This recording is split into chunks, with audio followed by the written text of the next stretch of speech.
This is Democracy Now!, democracynow.org. I'm Amy Goodman with Anjali Kamet. In New Jersey, a Salvadoran immigrant died Saturday after being held for 6 weeks at the notorious Newark ICE facility known as Delaney Hall. Edwin Lopez-Cornejo is at least the 23rd person to die in ICE custody this year alone, while more than 50 immigrants have died in ICE custody since President Trump returned to office. Lopez-Cornejo's mother, Maria Cornejo, said her son took medication to manage diabetes, seizures, and his blood pressure, but had not received his medications regularly since being detained. She said she last spoke to her son on Friday, when he reported numbness on the right side of his face and right hand and said he was supposed to undergo testing. ICE said in a statement that Lopez-Conejo experienced a, quote, medical emergency on Saturday and was transported to University Hospital in Newark. Maria Cornejo spoke to the group Movimiento Cosecha in a Facebook Live Monday. She said her son had lived in the United States for about 20 years and that he was detained by ICE in June when he was on his way to work in Plainfield, New Jersey. It's a profound pain, my son. These men go around rounding up hardworking people, and my son fell into their hands. I don't know how he was treated in there, but sadly my son passed away, and I haven't received any calls regarding the circumstances of his death because he didn't die at the hospital. He died at the detention center. The hospital did call to tell me that he was already dead when he arrived. He never got to see his daughter again. His daughter's name is Ashley Lopez, and she's 12 years old. He leaves his daughter an orphan, and he leaves me with a very deep pain, and I don't want any other mother to go through what I'm going through. What I want is justice.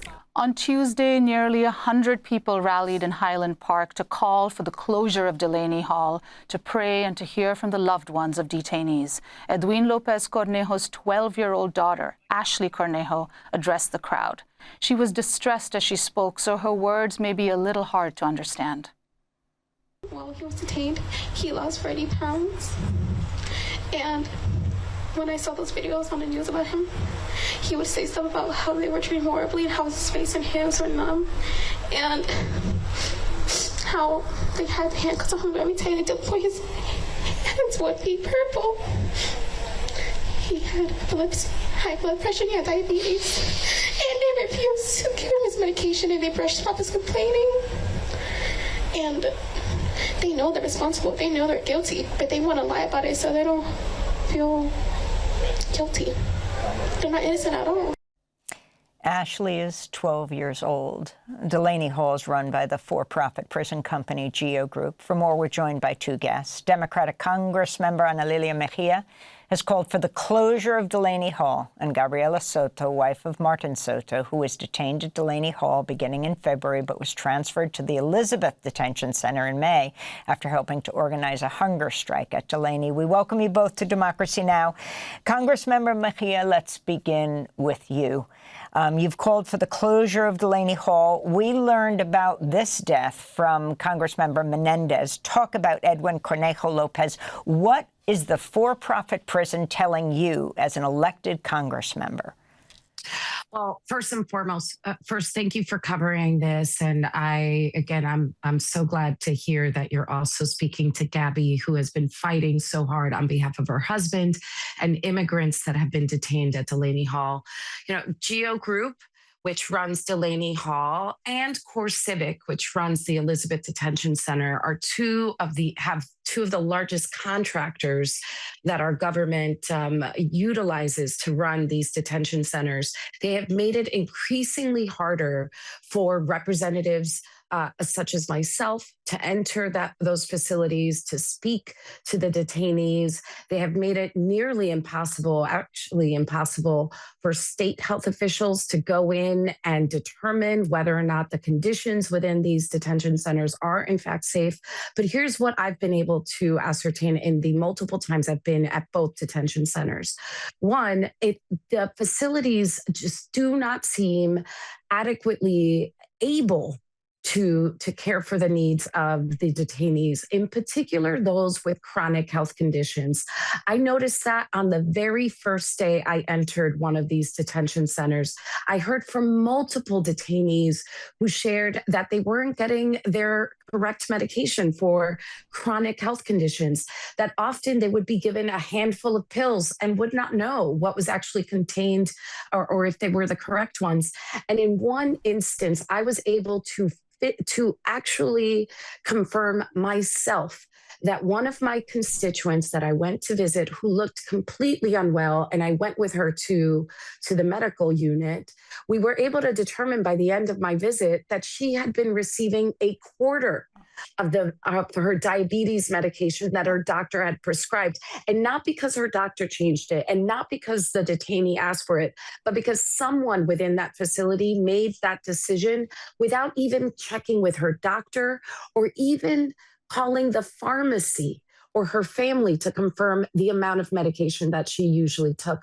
This, to me, I immediately called it. I thought that it seemed to me like it was medical abuse and that it could cost people's lives. And I'm afraid that it's possible that this is what happened to Mr. Edwin. And I should correct what I said. We didn't learn about Edwin Cornejo Lopez from Menendez. New Jersey Congressmember Rob Menendez visited Delaney Hall for an unannounced oversight visit on Monday. He revealed in an Instagram video that another detainee had died in July, but was not reported by ICE as an in-custody death because ICE had recently changed their policies on when to report in-custody deaths. I want to just play a clip of what Menendez put out. This comes after another death occurred just weeks ago at Delaney Hall. An individual that had just been brought there suffered what they believe was a seizure. But you didn't hear about this because they released him to University Hospital, so he was no longer in ICE custody. Why did they do that? Recently, ICE changed their rules, so they no longer report on deaths that happen 30 days after someone is released from ICE custody. This is meant to keep the number of deaths that are being reported in ICE custody to as low of a number as possible. Congressmember, your comment on this?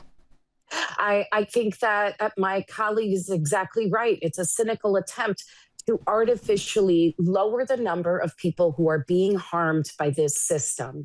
We have called against this change. Again, as my colleague shared, it used to be that ICE had a responsibility to the American people to, within that 30-day period, any detainee had to be who lost their life, this had to be reported to the American people. This was cynically changed. Now it's only those who lose their lives within quote unquote ICE custody. But we are clear that individuals are not receiving the kind of health care that they in fact need, particularly for chronic health conditions, for pregnancies, for cancers. And this, being undocumented should not be a death sentence.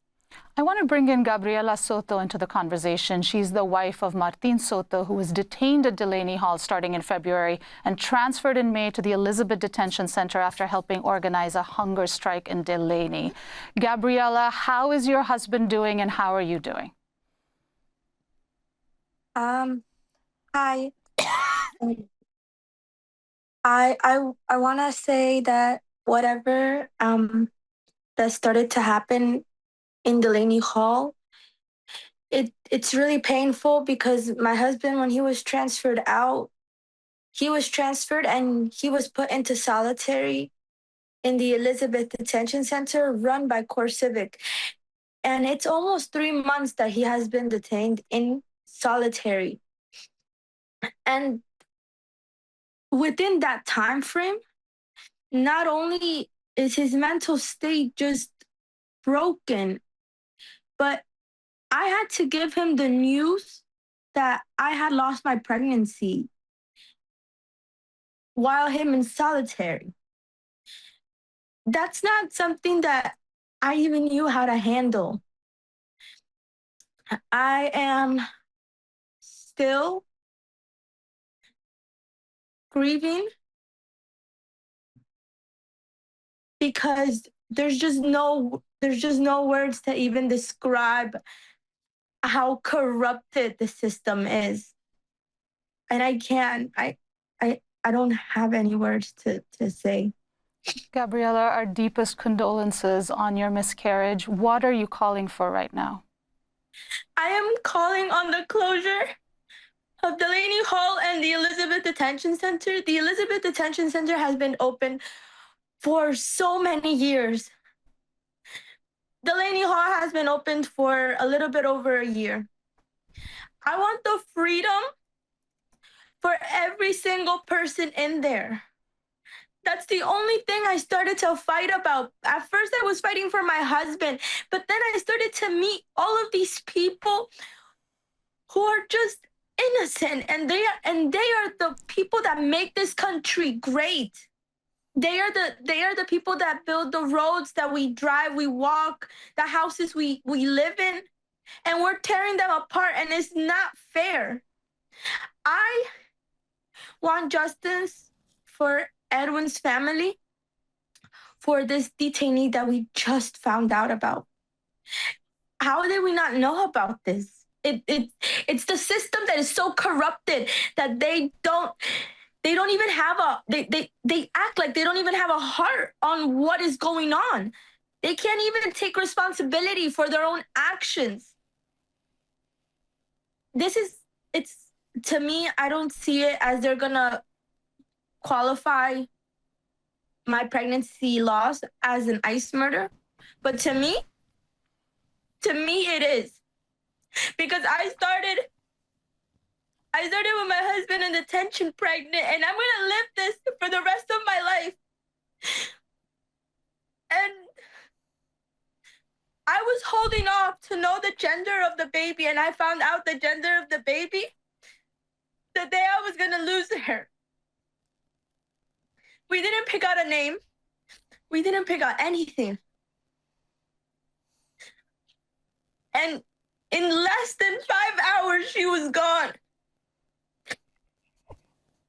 To me, this is an ICE murder too, because if he wasn't detained, or if they took responsibility, then I would still be pregnant, and I would be ready to give birth in a little bit less than a month. Gabriela, our deepest condolences to you and to your husband, Martín, being held by Core Civic in New Jersey. Geo Group runs Delaney Hall.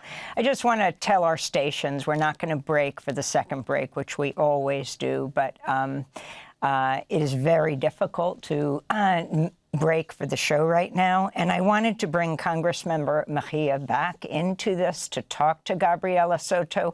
You were elected in a special election. Mikey Sherrill became governor, and you took her seat, and so you're running again. Yes.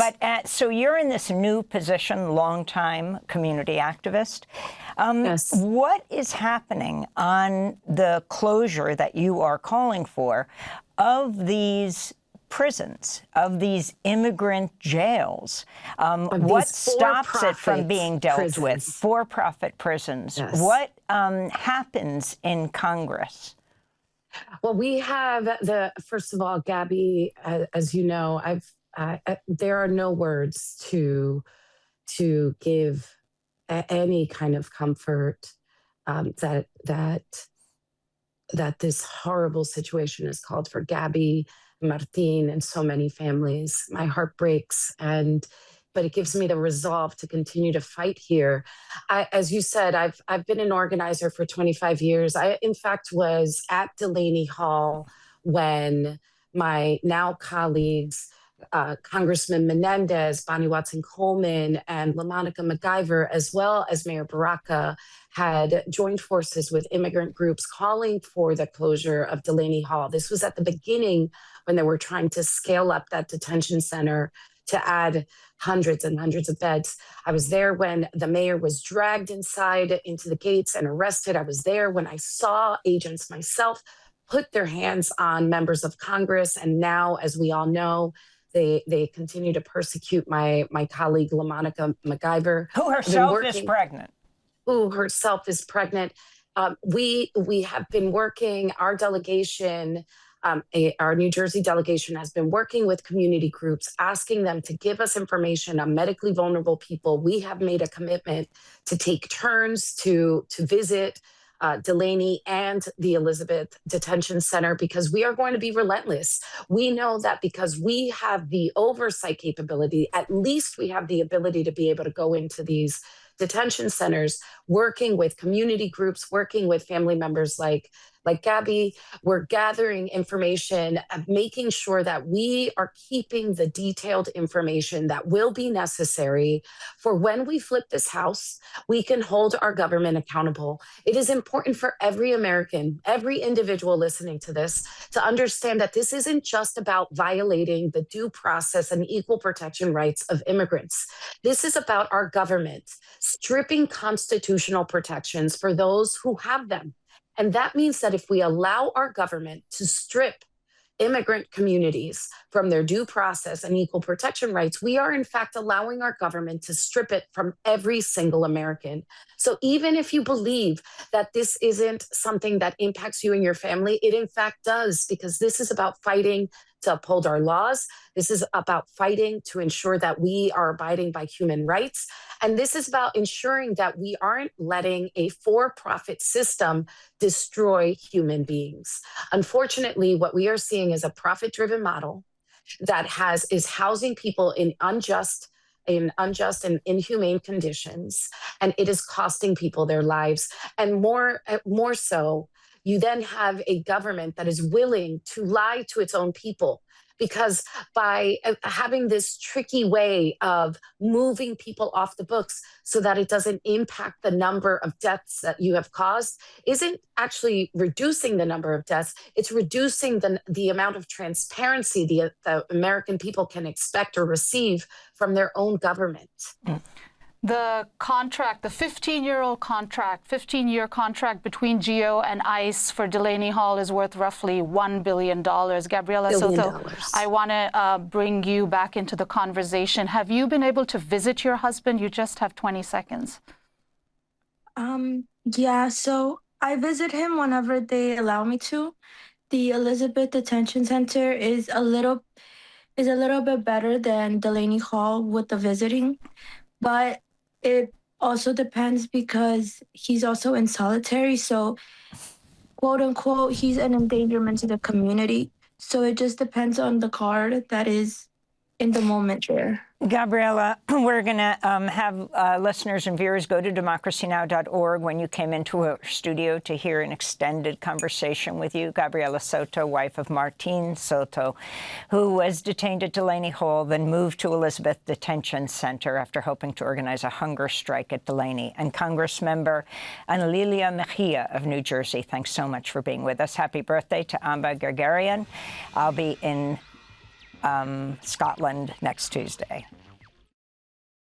Thanks for watching Democracy Now! On YouTube. Subscribe to the channel and turn on notifications to make sure you never miss a video.